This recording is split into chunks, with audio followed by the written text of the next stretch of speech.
तू सच्चा, तेरा नाम सच्चा, एक तू सच्चा, तेरा नाम सच्चा, एक तू सच्चा, तेरा नाम सच्चा, एक तू सच्चा, तेरा नाम सच्चा।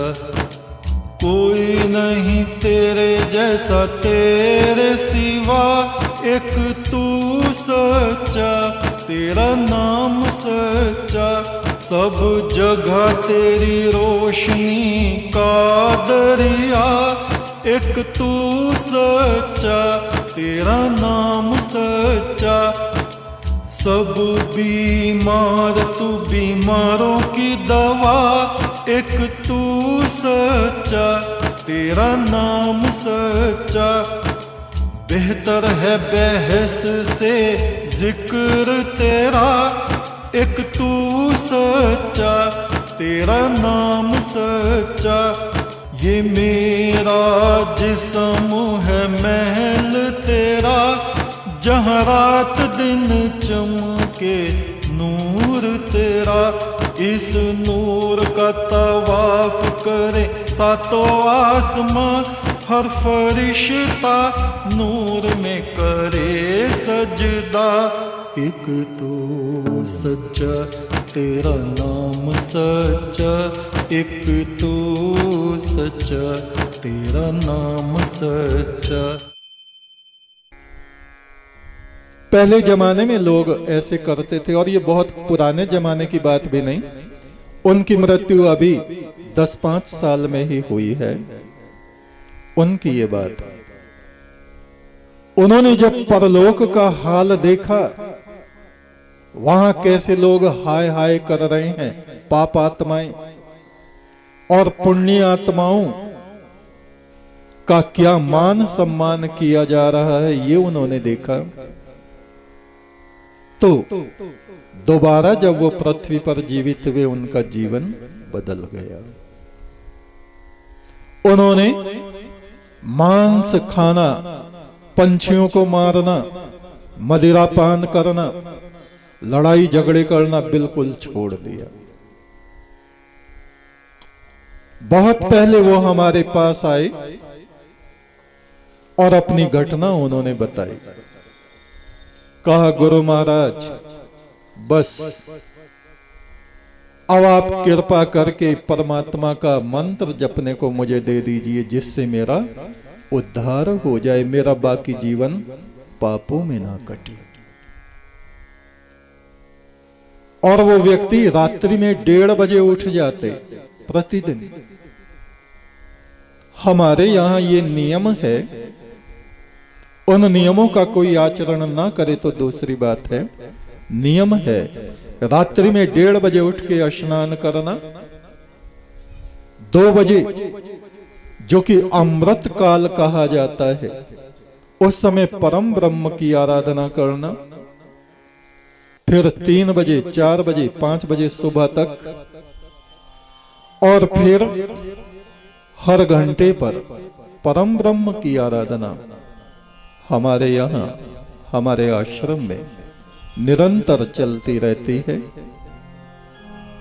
आप कहेंगे तो सोएंगे कब, विश्राम कब करेंगे? कितने जन्म बीत गए हमें सोते सोते। ये शरीर तपस्या करने के लिए मिला है, या इस शरीर को हम भोग विलास, तृष्णा, वासना, लड़ाई झगड़े, कुफर, शराब, मांस, मदिरा, व्यभिचार, इन बातों में नष्ट कर डालें? आप महादेव शिव को देखिए, हिमालय के अधिराज राजा हैं वे।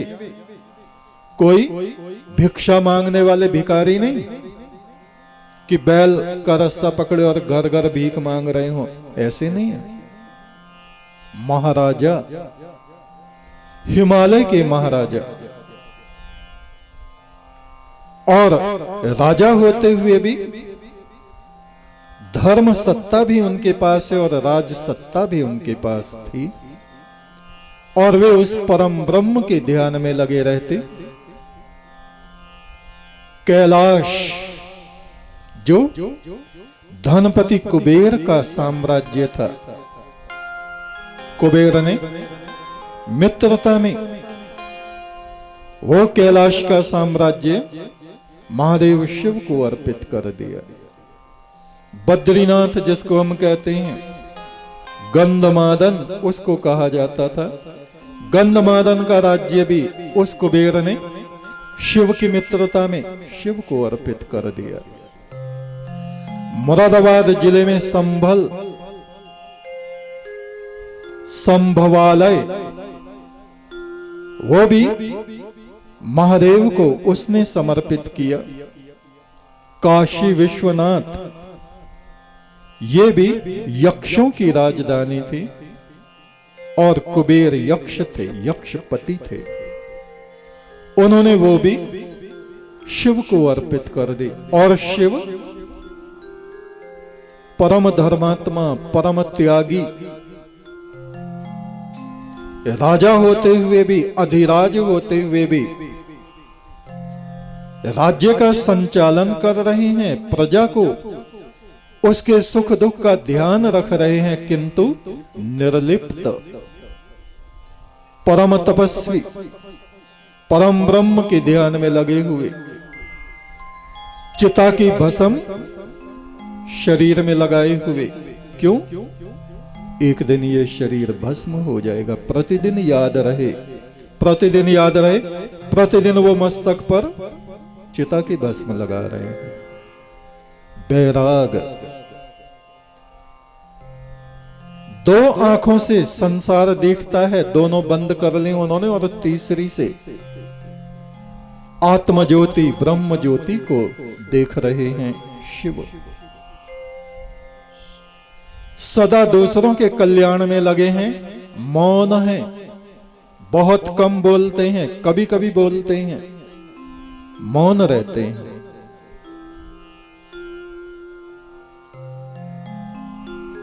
निरंतर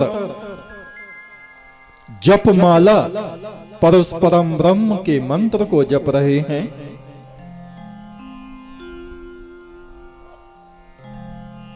ऐसे परम तपस्वी, परम अधिराज, सम्राट हमारे देश में हुए। महादेव शिव जैसे। उनका वास्तविक नाम विशालाक्ष था। पहाड़ में उनको राजा मानोती के नाम से लोग पुकारते थे।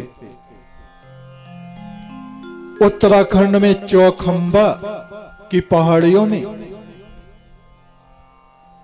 उनका जन्म हुआ। आप कहेंगे उनका तो जन्म ही नहीं हुआ। वहां उनका जन्म हुआ। उनके पिता अग्निश्वात, कितनी ही पीढ़ियां उनकी पहले व्यतीत हुई।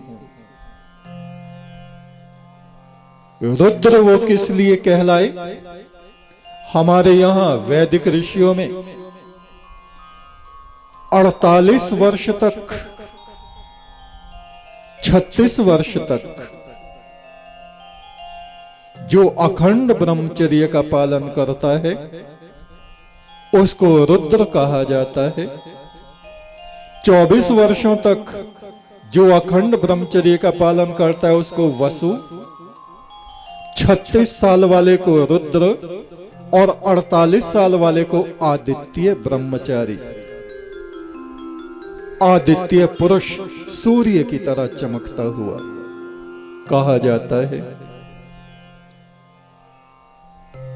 हनुमान भी बचपन से कहां रहते थे? महादेव शिव के आश्रम में। चारों वेदों के ज्ञाता हनुमान गौतम ऋषि के देवते। गौतम ऋषि की पुत्री थी अंजनी। उन अंजनी के पुत्र। अंजनी भी भगवान शिव की शिष्या थी और अंजनी ने अपने पुत्र हनुमान को भी महादेव शिव से ही गुरु मंत्र दिलाया। शिव के आश्रम में हनुमान रुद्र बीणा बजाते थे। रुद्र बीणा का निर्माण खुद शिव ने अपने हाथों से किया था। उस रुद्र बीणा पर वे प्रतिदिन साम वेद का गायन किया करते थे। व्यास मुनि और व्यास मुनि के पुत्र सुखदेव मुनि भी महादेव शिव के ही आश्रम में रहते थे और वो भी वेद पाठ किया करते थे। वेद हमारा सबसे प्राचीनतम ग्रंथ है। शिव ने कुमार कार्तिकेय को अपने बड़े पुत्र को कहा, कार्तिकेय, जिस पुरुष ने वेद ना पढ़ा हो उसको मेरा बताया हुआ ज्ञान मत कहना। वो उस ज्ञान को सुनने का और ग्रहण करने का अधिकारी नहीं। अनअधिकारियों को ज्ञान दिया जाता है तो वे या तो उसको ग्रहण ही नहीं करते, या कीचड़ में फेंक देते हैं, या फिर उसका दुरुपयोग करते हैं। शिव ने कहा, धर्म का प्रचार करो, किंतु पहले सबको वेद पाठ कराना, वेद को पढ़ाना, वेद को लोग समझें। वेद क्या है? एको देवः। वेद कहता है वो परमात्मा, वो देव, आदि पुरुष एक है। सर्वभूतेषु गूढ़ः, सभी भूत प्राणियों में, जड़ चेतन में वो परमात्मा रहस्य बन के समाया हुआ है। सर्वव्यापी, कहीं भी जाके उसको पुकारो, पहाड़ की चोटी पे, समुद्र के तट पे, किसी ग्राम में, किसी मंदिर में, या शमशान में, या किसी वृक्ष के नीचे, कहीं भी जहां उसके नाम को कोई जपता है वहीं उसका प्रकाश हो जाता है। किंतु वो परमात्मा बिना गुरु की कृपा के हृदय में निवास नहीं करता। इसलिए सच्चे गुरु को हमें धारण करने की आवश्यकता होती है, गुरु की सेवा की आवश्यकता होती है, जिससे हमारा अभिमान नष्ट हो जाए, अज्ञान नष्ट हो जाए, दुर्बुद्धि दुर्मति नष्ट हो जाए। हम जीवन भर तर्क वितर्क कुतर्क को ही ज्ञान न समझते रहें। हमारा चित्त, हमारा मन उस आदि पुरुष परमात्मा के प्रेम में डूब जाए। उस परमात्मा के प्रेम में डूबना ही भक्ति कहा जाता है, और संसार के प्रेम में डूबना आसक्ति, मोह, ये कहा जाता है। संसार की आसक्ति, संसार का प्रेम हमें रात दिन अशांत, दुख, कलेश और अंत में मृत्यु तक ले जाता है इंसान को। और परमात्मा का प्रेम, गुरु के चरणों का प्रेम इस आत्मा को परम शांति, त्याग, तप, वैराग, सेवा, सुमरन और अंत में मोक्ष गति में ले जाता है। ये दोनों प्रेम में अंतर है। इसलिए हमारे ऋषि कहते हैं, इस जगत के प्रेम से अपनी आत्मा को निकालो। जगत का प्रेम ऐसा है जैसे कोई मक्खी उड़ती उड़ती शहद पे चिपक गई और उसके दोनों पंख शहद में भीग गए और वो बस वहीं तड़प तड़प के दम तोड़ देती है। ऐसा संसार का प्रेम है। और परमात्मा का प्रेम, ये आत्मा हंस की तरह सुनहरी हो जाती है। देवम ज्योतिर संजीवनम, हे अजर अमर परमात्मा, तेरे नाम को जपते जपते मेरी आत्मा सुनहरे हंस की तरह उड़ती हुई देवगणों की संगति में पहुंचती है, देवलोकों में पहुंचती है। देवम ज्योतिर संजीवनम मुखे तवे स्तवन हिरण्यम सोम पीवनम, मेरे मुख में रात दिन तुम्हारी स्तुति है, तुम्हारा मंत्र है।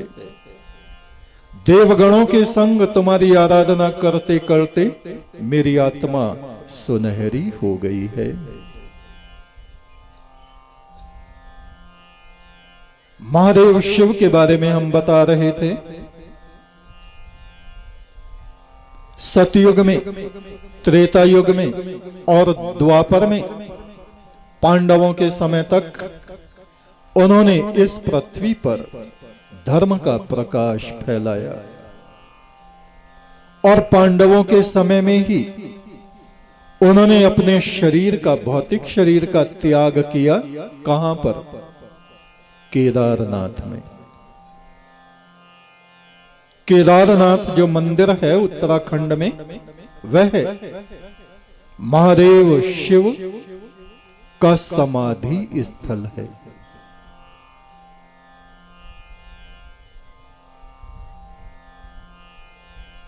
प्रभु राम त्रेता युग में यहां आए,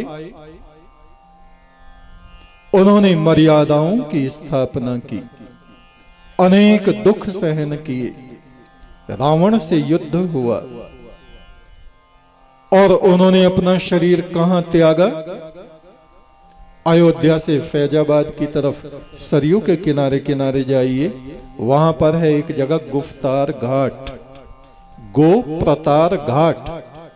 गौवें जहां से पार होती थीं, उस घाट का नाम गो प्रतार था और आजकल उसका अपभ्रंश गुफ्तार घाट के नाम से हो गया।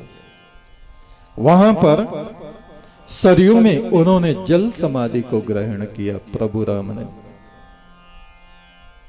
कृष्ण महाराज आए द्वापर में, उन्होंने भरसक प्रयत्न किया धर्म की स्थापना का। ये पाप का आचरण करने वाले राजा युद्ध ना करें, दुर्योधन युद्ध ना करे, पर वो मान के नहीं लिया। कृष्ण महाराज दूत बन के गए, कहा भाई 5 गांव ही दे दो। बोले 5 गांव? सुई की नोक के बराबर भी जमीन इनको नहीं देंगे। परिणाम महाभारत, महायुद्ध, महाविनाश। और अंत में कृष्ण महाराज ने भी अपना भौतिक शरीर छोड़ दिया। कहां पर? सोमनाथ में, गुजरात। सोमनाथ में, सोमनाथ मंदिर से 2-3 किलोमीटर आगे एक नदी है। वहां पर आज भी एक छतरी बनी हुई है,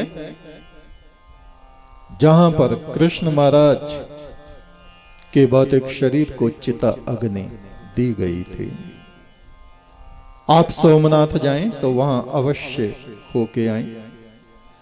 और सोमनाथ में ही वो वृक्ष भी है जहां पर, जिस वृक्ष के नीचे कृष्ण महाराज विश्राम कर रहे थे और एक शिकारी ने तीर उनके पैर में मार दिया और उनका शरीर छूट गया।